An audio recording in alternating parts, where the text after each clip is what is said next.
Hello students, Shrimati मोहरी देवी Tapadia girls college Jaswantgarh के इस यूट्यूब चैनल पर आप सभी का हार्दिक स्वागत है। हम पढ़ रहे हैं इनकम टैक्स और इनकम टैक्स में हम पढ़ रहे हैं residential status and tax liability, निवास स्थिति एवं कर दायित्व।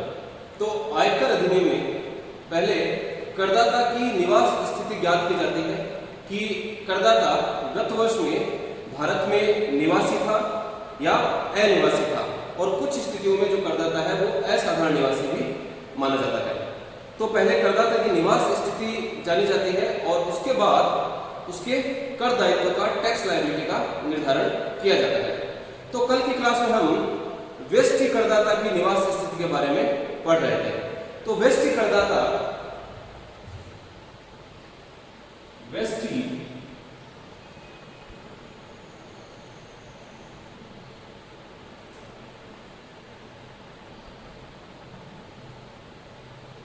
की निवास स्थिति, कोई व्यष्टि करदाता गत वर्ष में निवासी हो सकता है, निवासी यानी कि रेजिडेंट, वो असाधारण निवासी हो सकता है,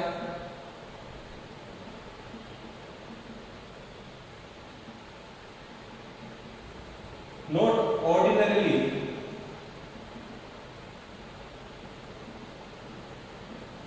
रेजिडेंट, और तीसरा अनिवासी।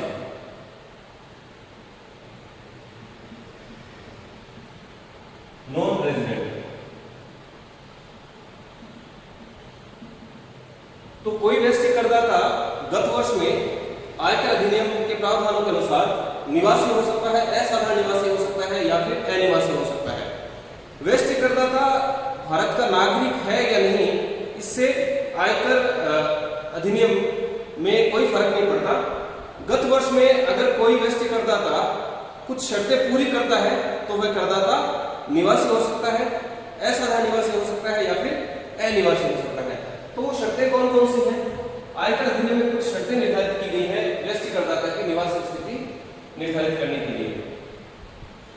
पहली शर्त है जिसको हम आधारभूत शर्त भी कहते हैं।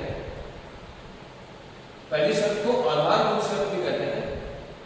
वह शर्त यह है कि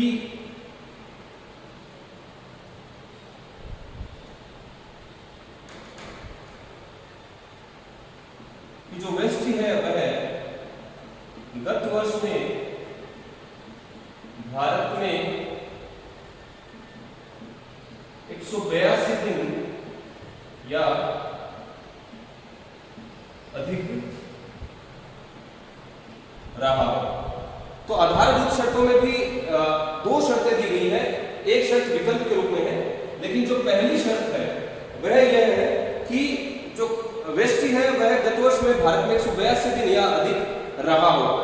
तो कल की क्लास में हमने बात की थी कि 182 दिन भारत में लगातार रहना आवश्यक नहीं है, वो अलग अलग अवधियों में 182 दिन या उससे अधिक भारत में रह सकता है आधारभूत शर्त पूरी करने के लिए। और हमने ये भी बात की थी कि उसको एक स्थान पर रहना अनिवार्य नहीं है, वह भारत में किसी भी स्थान पर अलग अलग अवधियों में 182 दिन या उससे अधिक रहकर आधारभूत शर्त की पूर्ति कर सकता है। और इसके विकल्प में एक दूसरी शर्त दी गई है कि अगर कोई करदाता यह शर्त पूरी नहीं कर पाए तो वह दूसरी शर्त को पूरी कर दे। और शर्त यह है कि वह गत वर्ष से पूर्व के 4 वर्षों में 365 दिन या अधिक तथा गत वर्ष में 60 दिन या अधिक भारत में रहा। अगर कोई करदाता 182 दिनों वाली शर्त पूरी नहीं कर पाता तो वह दूसरी शर्त विकल्प के रूप में दूसरी वैकल्पिक शर्त पूरी अगर करता है तो आधारभूत शर्त पूरी की हुई मानी जाएगी। शर्त यह है कि वह गत वर्ष से पूर्व के 4 वर्षों में अभी जिस वर्ष गत वर्ष के लिए हम इनकम टैक्स पढ़ रहे हैं वो गत वर्ष है 2020-21 और जो वर्तमान में वर्ष चल रहा है वो कर निर्धारण वर्ष असेसमेंट ईयर है 2021-22। तो 2020-21 की इनकम पर कर निर्धारण वर्ष असेसमेंट ईयर 2021-22 में कर लगाया जाएगा, कर का निर्धारण किया जाएगा। तो अभी हम इस वर्ष जो इनकम टैक्स पढ़ रहे हैं वो पढ़ रहे हैं 2020-21 प्रीवियस ईयर गत वर्ष के बारे में।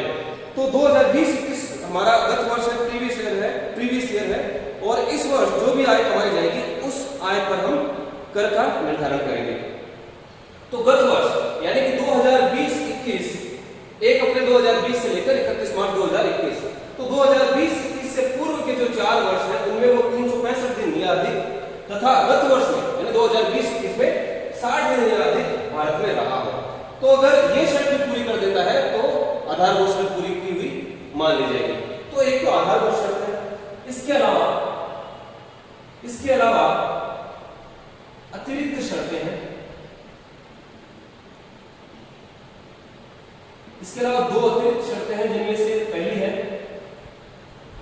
वह है गत वर्ष से पूर्व के 10 वर्षों में से कम से कम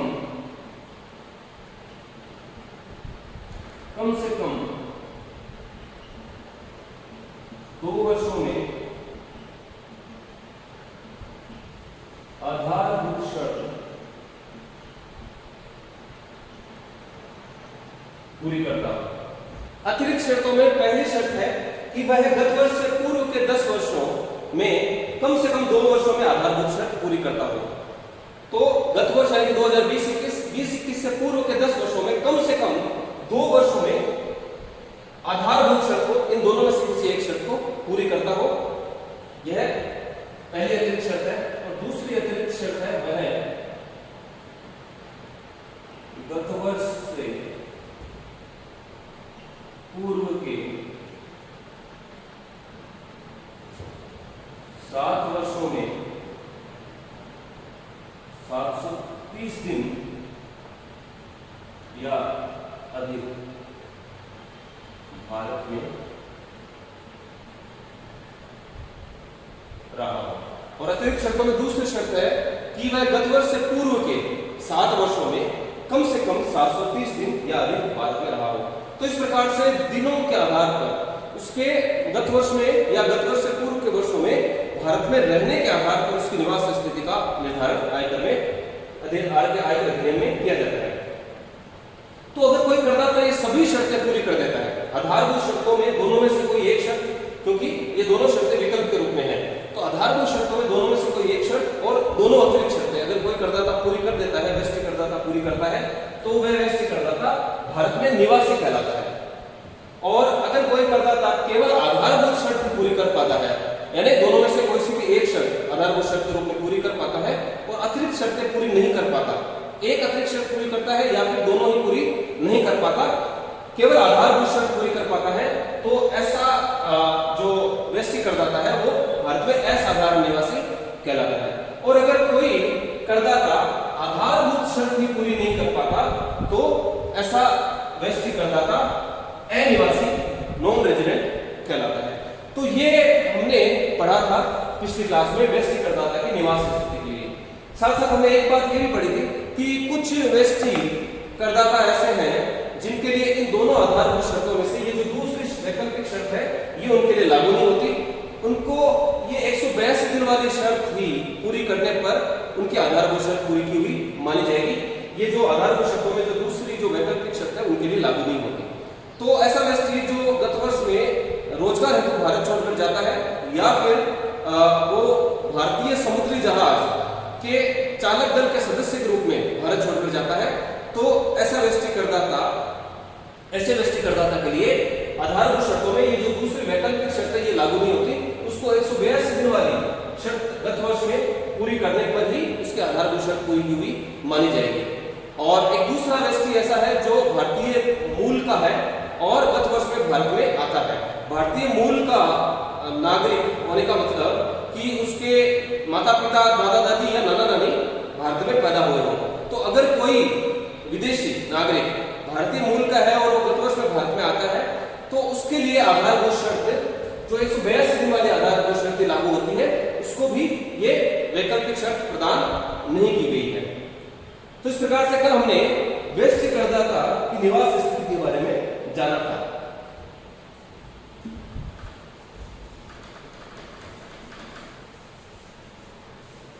तो व्यष्टि करदाता के बाद में हम बात करेंगे हिंदू अविभाजित परिवार। हिंदू अविभाजित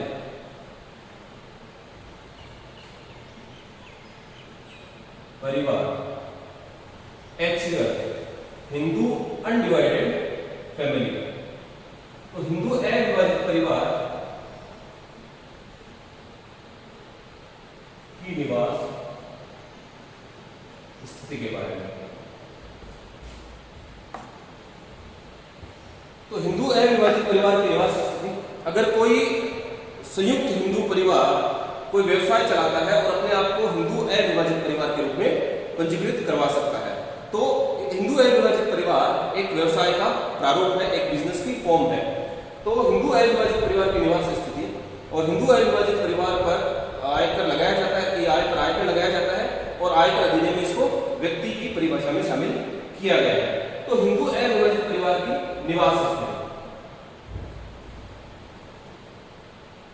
तो हिंदू अविभाजित परिवार की निवास स्थिति भी निवासी की हो सकती है, असाधारण निवासी की हो सकती है,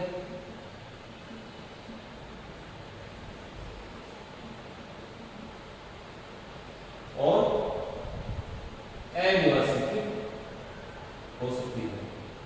जिस प्रकार से व्यष्टि करदाता की निवास स्थिति निवासी, असाधारण निवासी और अनिवासी की होती है उसी प्रकार हिंदू अविभाजित परिवार की निवास स्थिति भी निवासी, असाधारण निवासी और अनिवासी की हो सकती है।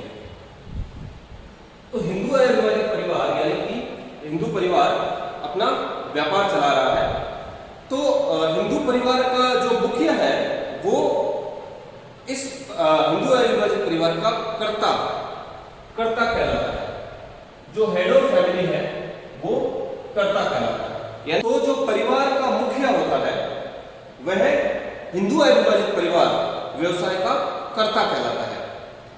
तो हिंदू अविभाजित परिवार की निवास स्थिति हिंदू अविभाजित परिवार के व्यवसाय के प्रबंध और नियंत्रण तथा कर्ता की निवास स्थिति पर निर्भर करती है। तो हिंदू अविभाजित परिवार कब निवासी होता है? यदि व्यवसाय के प्रबंध एवं नियंत्रण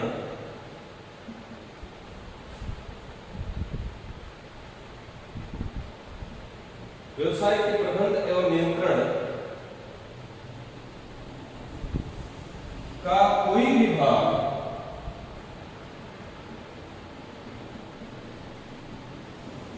भारत में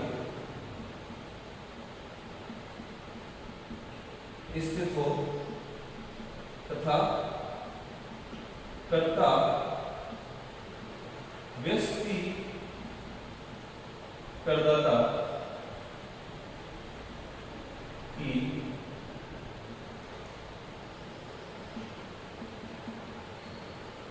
दोनों अतिरिक्त शर्तें पूरी करता है।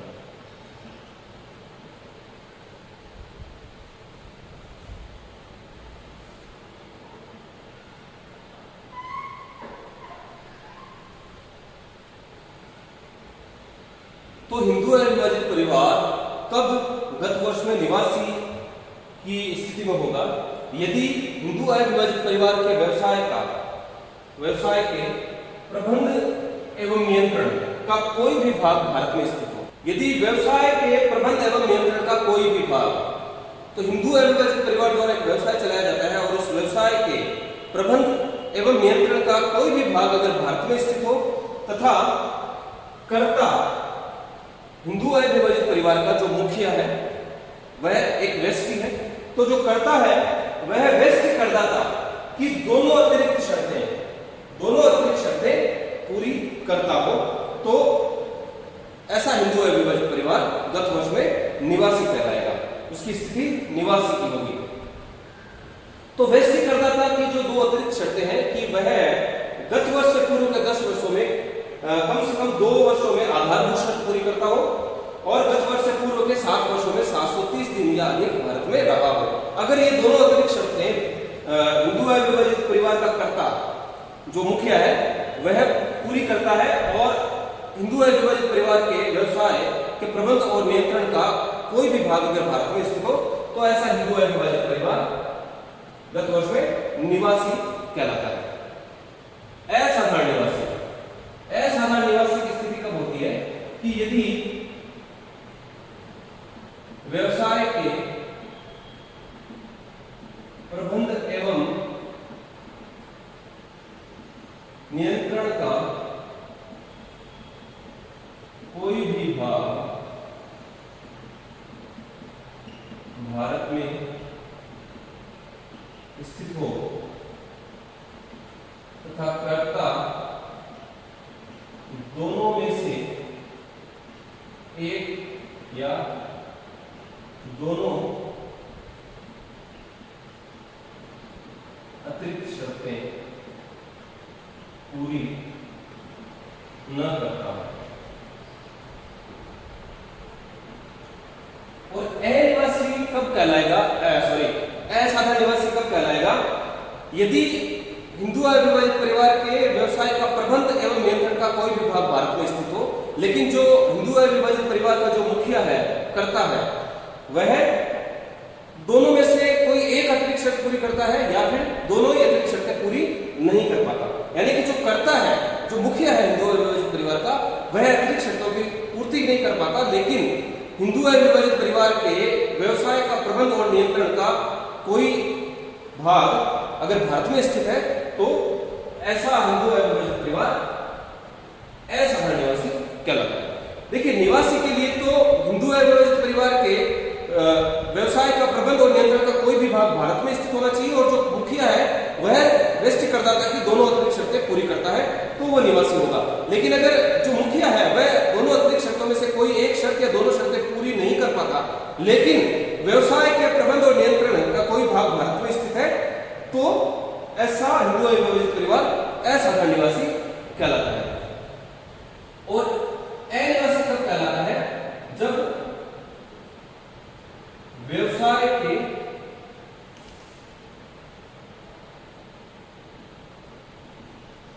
प्रबंध एवं नियंत्रण का कोई भी भाग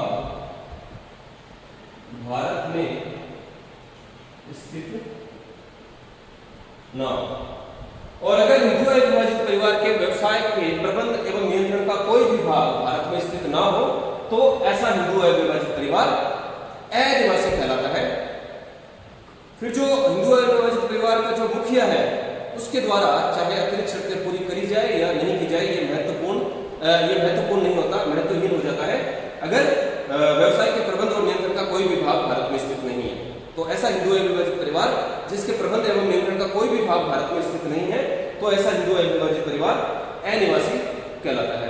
प्रबंध एवं नियंत्रण का तात्पर्य है कि उस स्थान से प्रबंध के निर्णय और व्यवसायिक निर्णय लिए जाते हैं। तो अगर ऐसे प्रबंध के निर्णय और व्यवसायिक निर्णय व्यवसाय के संचालन से संबंधित अगर भारत में किसी स्थान पर लिए जाते हैं, भारत में ऐसा कोई स्थान है जहां पर हिंदू अविभाजित परिवार के जो व्यवसाय है उसके कोई डिसीजंस लिए जाते हैं, महत्वपूर्ण निर्णय लिए जाते हैं, तो माना जाएगा कि उस व्यवसाय के प्रबंध और नियंत्रण का कोई भाग भारत में स्थित है। और जो तीसरा करदाता है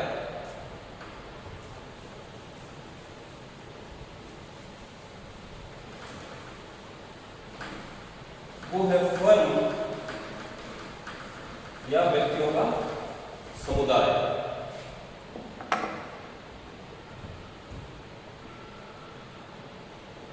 फर्म एवं व्यक्तियों का समुदाय, एसोसिएशन ऑफ पर्सन्स, एओपी, व्यक्तियों के समुदाय की निवास स्थिति।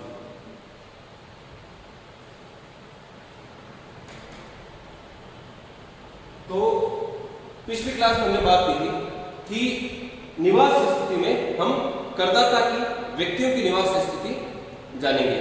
और व्यक्ति में एक व्यष्टि शामिल होता है, हिंदू अविभाजित परिवार शामिल होता है, फर्म और व्यक्तियों का समुदाय, व्यष्टियों का समुदाय, कंपनी और स्थानीय सत्ता और कृत्रिम न्यायिक व्यक्ति शामिल होते हैं।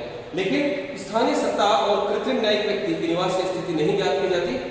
बाकी जो 5 एंटिटीज हैं उनकी निवास स्थिति ज्ञात की जाती है। तो पहली निवास स्थिति व्यष्टि के संबंध में हमने जानी, दूसरा हिंदू अविभाजित परिवार की निवास स्थिति के बारे में हमने पढ़ा, और अब हम पढ़ेंगे फर्म एवं व्यक्तियों के समुदाय की निवास स्थिति। व्यक्तियों का समुदाय यानी कि जो व्यक्ति की परिभाषा में जो एंटिटी शामिल होती है, 5-7 एंटिटी जो शामिल होती हैं, वो अगर या उनमें से कोई 2 व्यक्ति अगर मिलकर एक समुदाय बनाकर अगर कोई व्यवसाय करते हैं और अपने आप को साझेदारी फर्म के रूप में रजिस्टर नहीं करवाते, तो जो ऐसा व्यवसाय का प्रारूप है वो व्यक्तियों का समुदाय, एसोसिएशन ऑफ पर्संस कहलाता है। तो फर्म एवं व्यक्तियों के समुदाय की निवास स्थिति में जो निवास स्थिति ज्ञात करने के लिए जो शर्तें लागू होती हैं वो एक समान है, दोनों एक जैसे ही हैं। तो कोई व्यक्ति की निवास स्थिति निवासी हो सकता है, असाधारण निवासी हो सकता है और अनिवासी हो सकता है, यानी कि 3 प्रकार से उसकी निवास स्थिति हो सकती है। और इसी तरीके से हिंदू अविभाजित परिवार की निवास स्थिति भी 3 प्रकार से हो सकती है, निवासी, असाधारण निवासी और अनिवासी की। लेकिन किसी फर्म और व्यक्तियों के समुदाय की निवास स्थिति केवल निवासी और अनिवासी की ही हो सकती है। फर्म और व्यक्तियों का जो समुदाय है वह असाधारण निवासी नहीं होता। तो फर्म या तो निवासी होगी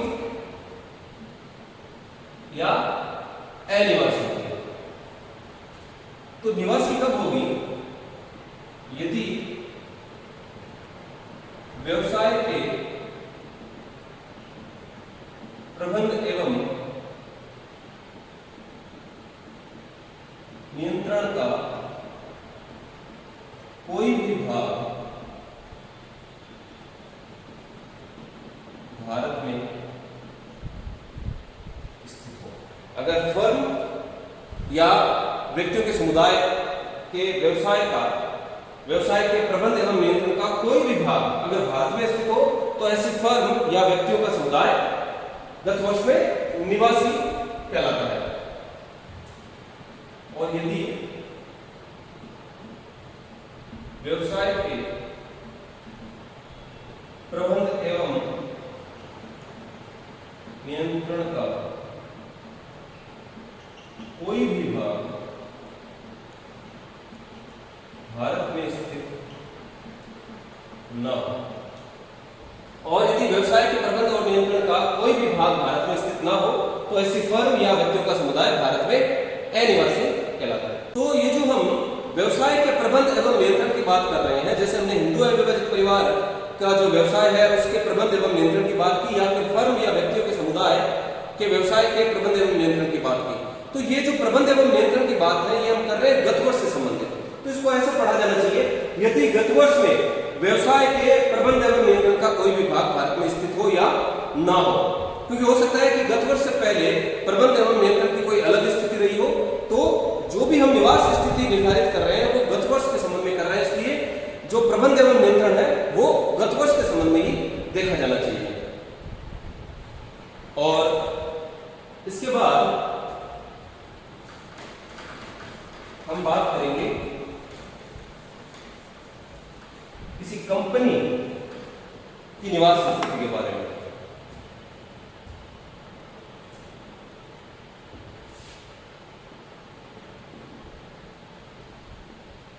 कंपनी की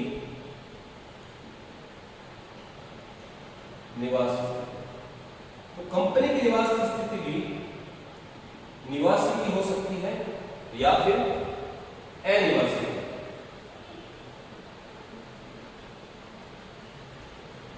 कंपनी असाधारण निवासी नहीं हो सकती। तो कंपनी या तो भारत में निवासी होगी, रेजिडेंट होगी, या फिर अनिवासी होगी, नॉन रेजिडेंट होगी। तो कब कंपनी भारत में निवासी होती है? यदि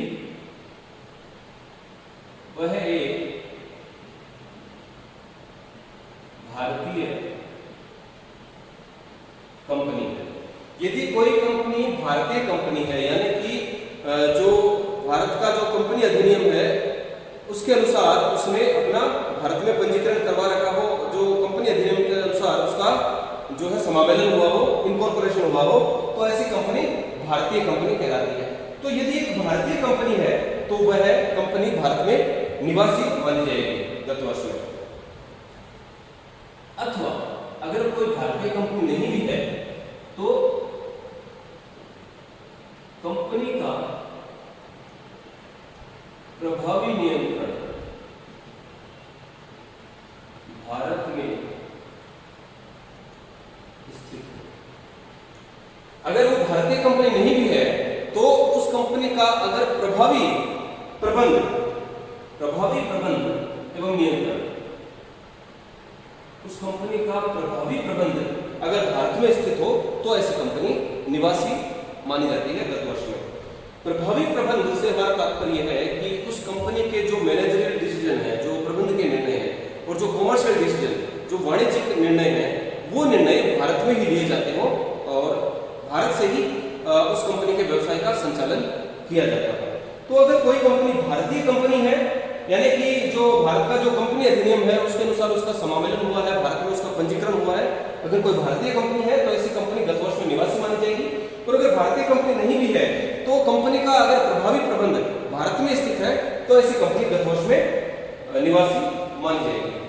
और अनिवासी कब मानी जाएगी कि यदि